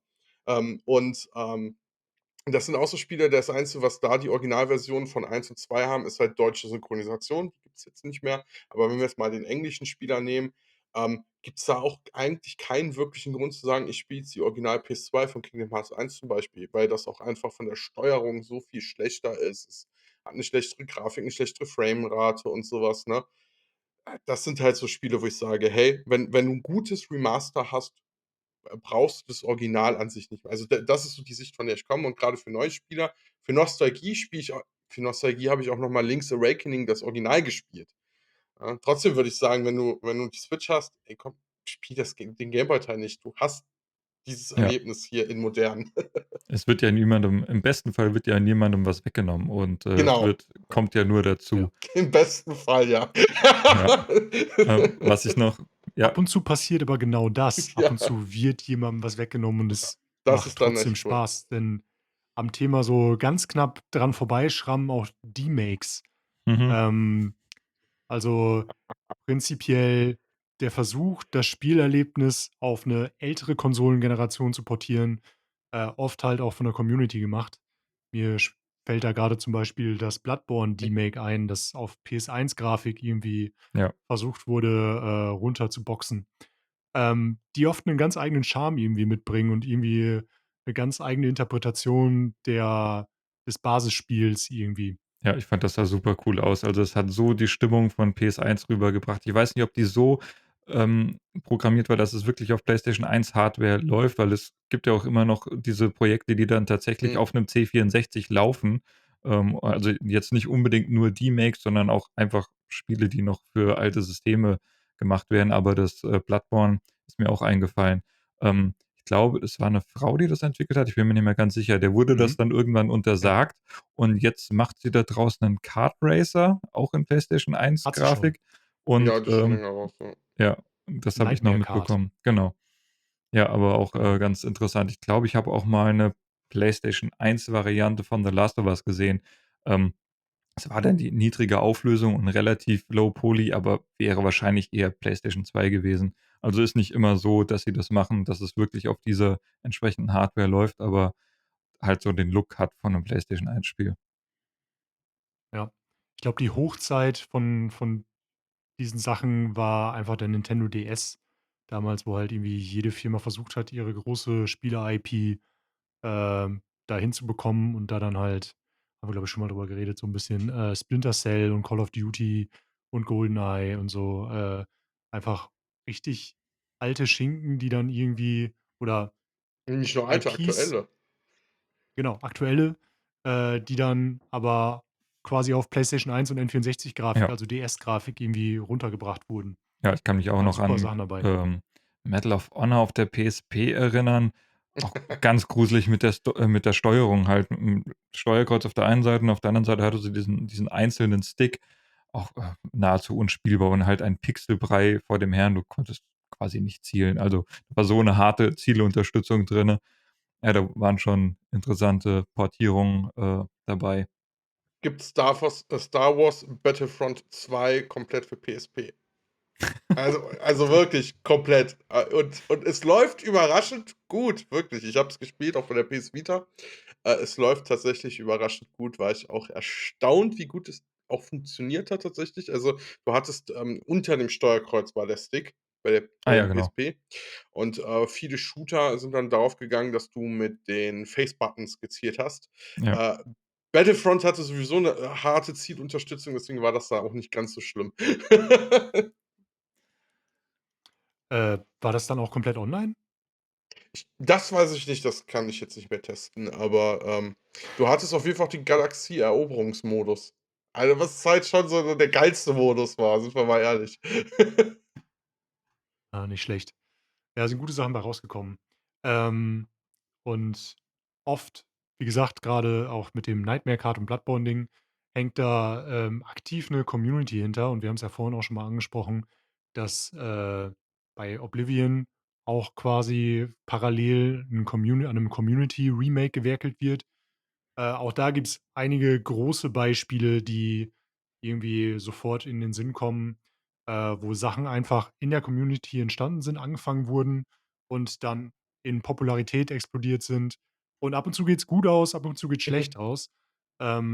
So eins der besten Beispiele und auch ein unfassbar fantastisches Remake ist Black Mesa. Das ist ein Half-Life 1 Remake, an dem, ich glaube, ich meine, es waren so was wie 11 Jahre oder so dran entwickelt wurde Lange auf jeden und Fall, ja. die sehr früh von Valve irgendwie, sich quasi grünes Licht geholt haben und dann sogar die Erlaubnis bekommen haben, ihr Remake zu verkaufen, also darüber, quasi Geld zu machen, sich als eigenes Studio zu etablieren. Mhm. Die sind gerade dabei, jetzt mittlerweile Multiplayer-Shooter zu entwickeln, also mal gucken, was da so draus wird. Aber die haben quasi wirklich 'ne Punktlandung hinbekommen und auch da wieder eins der besten Spiele aller Zeiten haben sie, äh, für 'ne neue Generation und für 'nen neuen Stand auf 'nen neuen Stand von Technik gebracht und sogar ihre eigene Interpretation von bestimmten Sachen, die im Originalspiel nur so semi-gut waren, sage ich jetzt mal. So die ganze, Kiste zum Ende des Spiels in der Alien-Welt, wurde komplett überarbeitet und da haben sie ihren eigenen Stempel aufgedrückt und es ist wirklich richtig gut geworden. Holy shit, ich muss noch mal kurz was korrigieren. Shadow of the Colossus kam auch für PlayStation 2 und deshalb lief das so mies. Da gab's 'ne PlayStation 3 Variante, die hatte ich gekauft und auf dieser Kollektion war auch Ico drauf und davon hatte ich nur Ico gespielt. Irre. Und genau, und Ico war als PlayStation 1 Spiel angekündigt oder gedacht, kam dann auf PS2 raus. Also, das hat, damals, Team Ico nie hinbekommen. Also, die haben auch dieses, The Last Guardian war auch für PS3 gedacht und kam erst auf PS4. Aber, dass Shadow of the Colossus auf PlayStation 2 kam, hatte ich nicht mehr im Kopf. Ja, war super beeindruckend damals technisch. 'N Kumpel von mir hat's für 'n Xbox-Spiel gehalten, 360-Spiel, Ja, äh, und wollte gar nicht wahrhaben, dass es damals auf der aber PS2 lief. dann gab's davon auch 3 Varianten: Original PlayStation 2, Remaster auf PlayStation 3 und Remake auf PlayStation 4. Sony. Ja, genau. Themenbereich Community, Remakes, Da wür Negativbeispiel ich oder wird wenn du noch ich was 'n dann ganz du großes Positivbeispiel, die N64-Ports für, Computer. Das oh ja. ist ja 'ne ganz, ganz große Bewegung.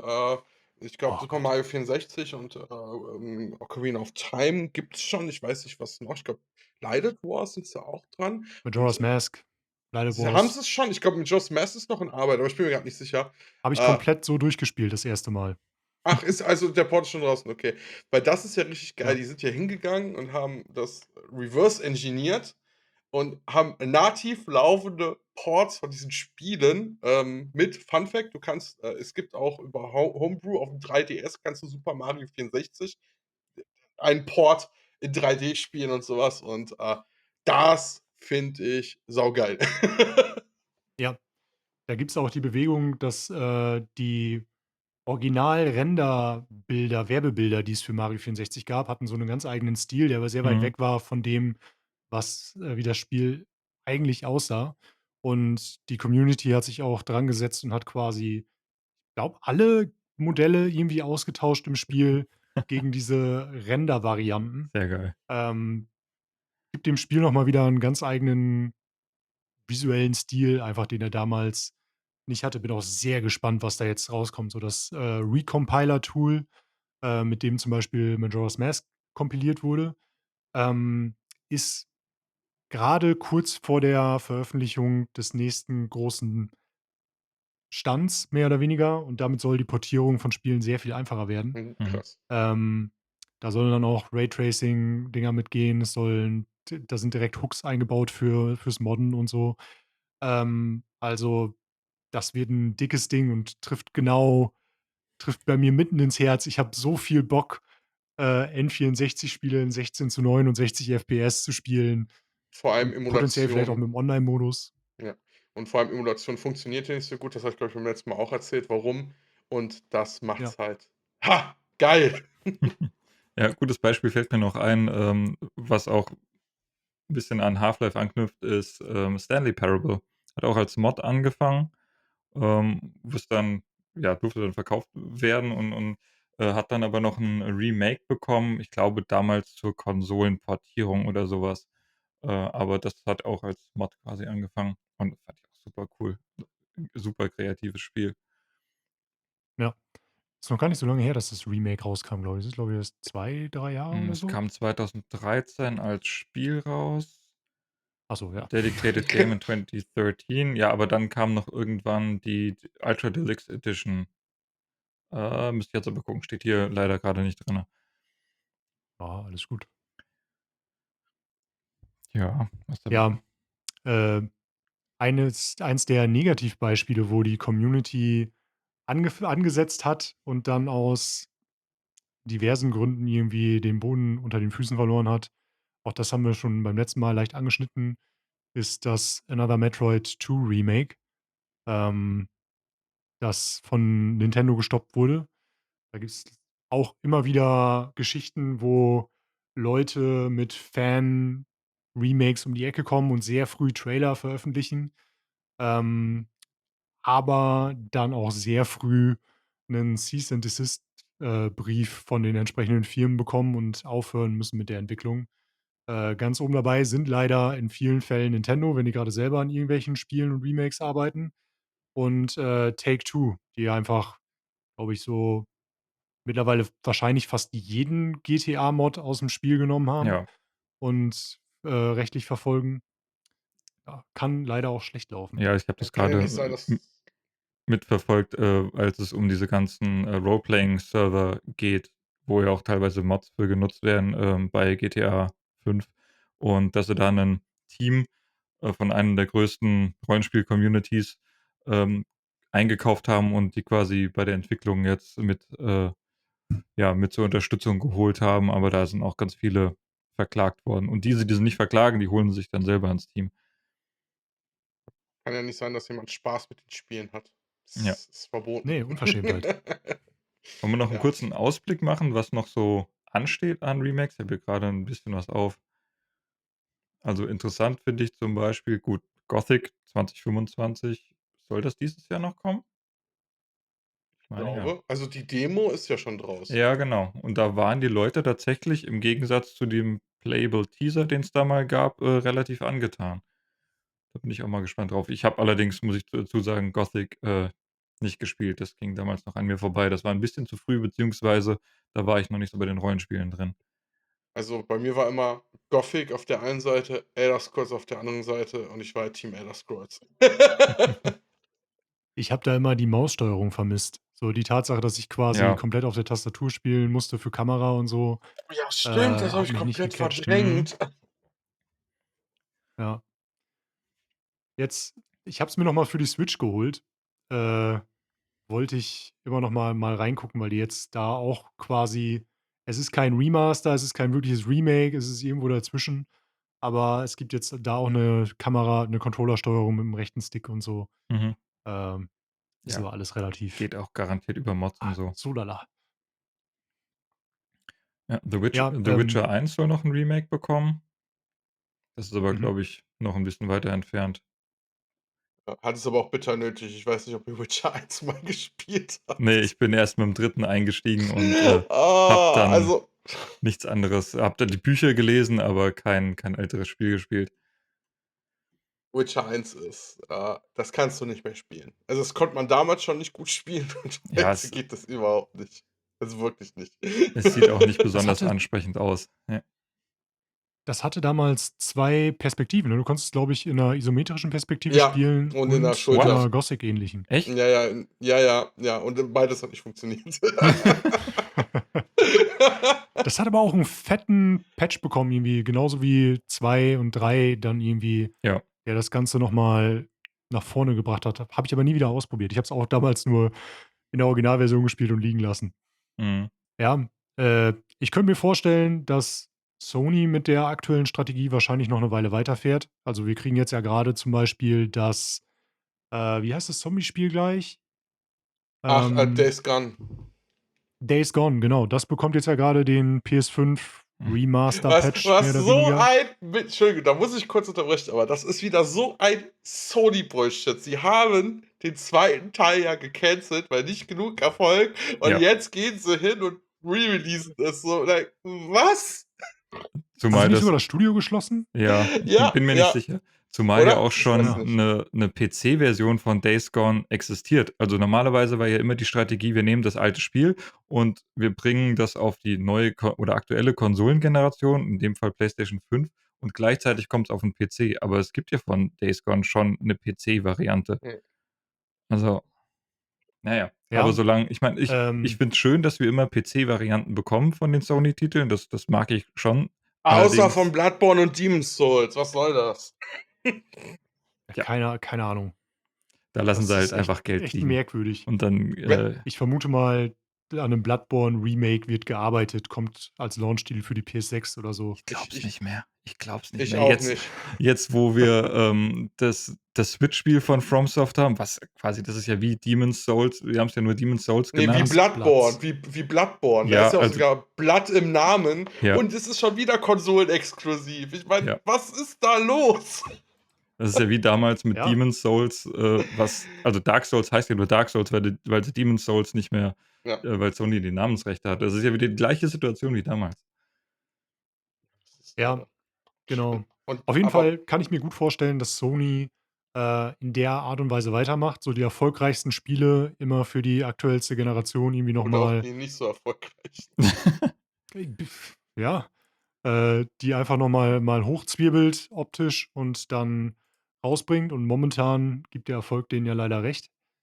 Ähm, ich bin gespannt darauf, was Nintendo mit der Switch 2 so macht, denn die fahren ja gerade eine Strategie, in der sie zum einen sehr viel kontrovers bis negative Sachen machen an der Stelle. So, ne, wir kriegen, zwar Portierungen auf die Switch 2, wo schon ja, ich weiß nicht, ob es man Remaster nennen kann, aber wir kriegen 4K-Versionen von Kirby and the Forgotten Land zum Beispiel, das dann in 60 FPS läuft, wo man aber auch zwangsweise dann Erweiterungen mit kaufen muss für 15 €, 16 €, ich weiß nicht ganz genau, wo sie jetzt gelandet sind.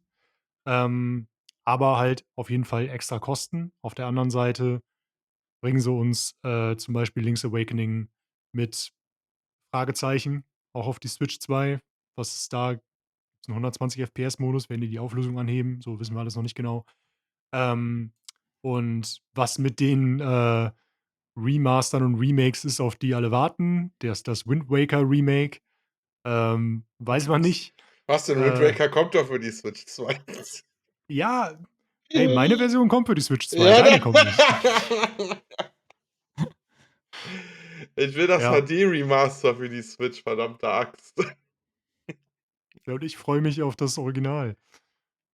Obwohl ich auch sagen Ähm, muss, bei Nintendo, dass Breath of the Wild nochmal für die Switch 2 zum Vollpreis und dann kein DLC dabei ist auch ein bisschen fragwürdig, die Entscheidung. Ich meine, das ist ja, von genau. 2017, Ich kann wird dir sagen, wahrscheinlich, warum.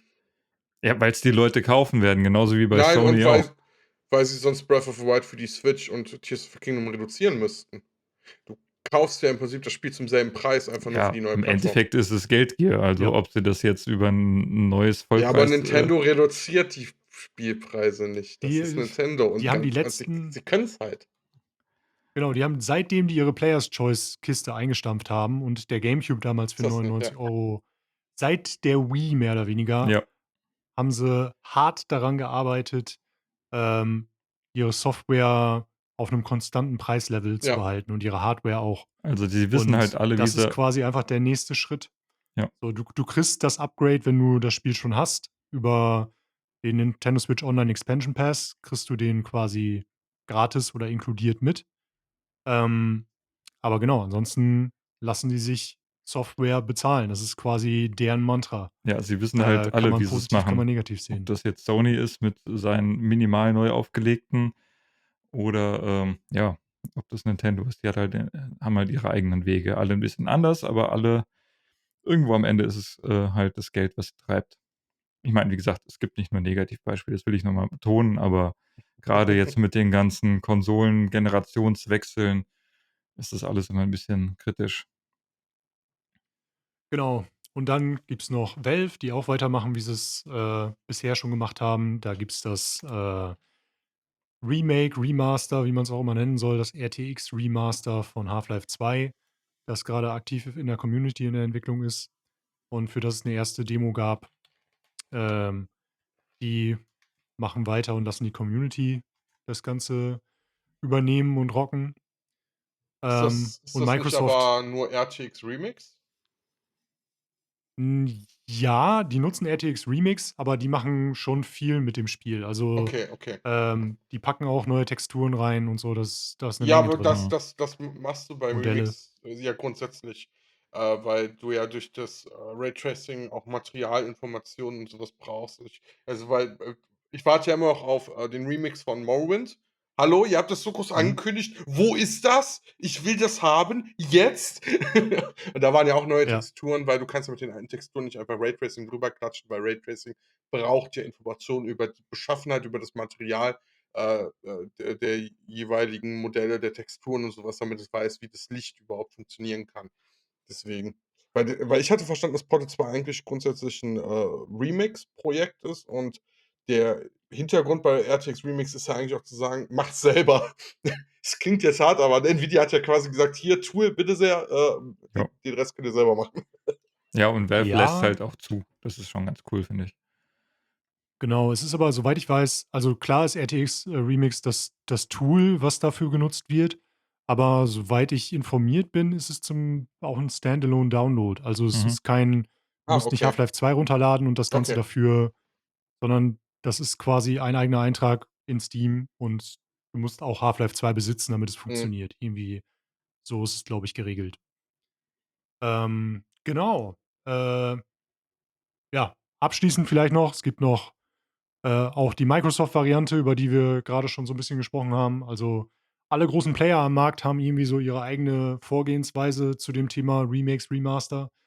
Und, ja, ich glaube, damit haben wir das Themenfeld so weitestgehend umfassend besprochen, oder? Habt ihr noch Angekratzt.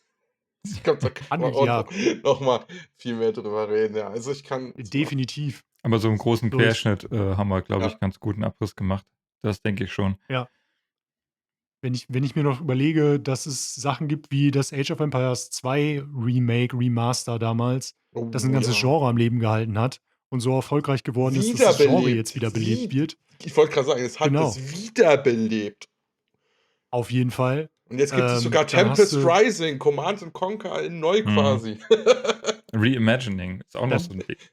Ja. Sachen, genau, wie, Yooka-Laylee, das jetzt quasi schon so alt ist, dass es tatsächlich ein Remake bekommt anstatt 'n Ja, Teil 2. Yooka-Replay-Lee, was ein wunderbar bescheuerter Name ist. ich bin auch Aber gespannt. genau, wir sind in 'nem wir sind in einem, es gibt Firmen wie Night Dive, die sich komplett darauf spezialisiert haben, von anderen Firmen Remaster und Remakes anzubieten und damit einen unfassbar guten Job Ja. liefern. Da auch wieder mal der Shoutout auf eine deutsche Spielefirma, denn die sitzen hier irgendwo, glaube ich, Hamburg, meine ich, oder Mhm. sowas. Ähm, ja, es gibt viele verschiedene Modelle und Dennis hatte noch eine Meldung. Ja, ihr könnt gerne mal einen Tipp abgeben. Wir hatten Final Fantasy VII Remake. Jetzt hatten wir Rebirth. Wie heißt der dritte Teil? Wir müssen, also den muss irgendwann auch, Reborn? ja, das könnte man machen. Reborn, Aber ja, irgendwann Reborn ist gut. irgendwann gehen ihnen alle die Wortwitze mit dem Re irgendwas aus. Da bin ich mir Ich ziemlich sag, sicher. ich sag jetzt mal das kontrovers, sag Reboring. Also ganz ehrlich, das ist. Hey, Sorry, die Ausbitterei in 3 Vollpreistitel ist eine Sauerei und Nö, es sind das sage ich vollwertige hier ganz Spiele. klar. Das, Ja. das muss ich schon sagen. Also da muss ich Final Fantasy VII tatsächlich verteidigen. Also ich habe das Original durchgespielt. Es ist nicht gestreckt. Es fühlt sich einfach nicht gestreckt an. Es sind 3 eigenständige Spiele.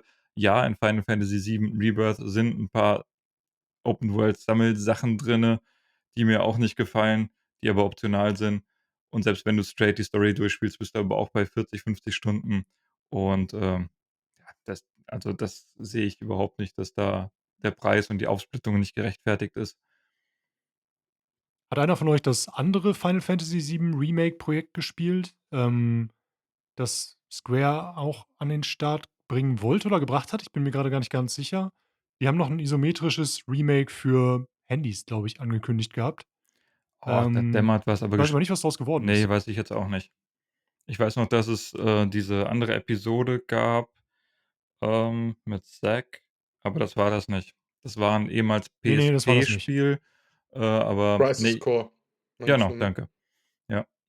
Ne, die haben ein klassisches Remake mehr oder weniger angekündigt, also isometrisch, Chibi-Look, Mhm. ähm, So 'n bisschen wie die aber Pocket auch Edition von 15 oder Das was? sieht so ja, so aus ging mehr in die Richtung, das ja. sieht so aus wie das Ähm, Minispiel, was in Rebirth drin ist. In Rebirth ist so 'n kleines Taktik-Minispiel drin und da sind auch die sind an die Originalfiguren aus Final Fantasy VII angelehnt, so Low-Poly-Figuren, bisschen Chibi-mäßig.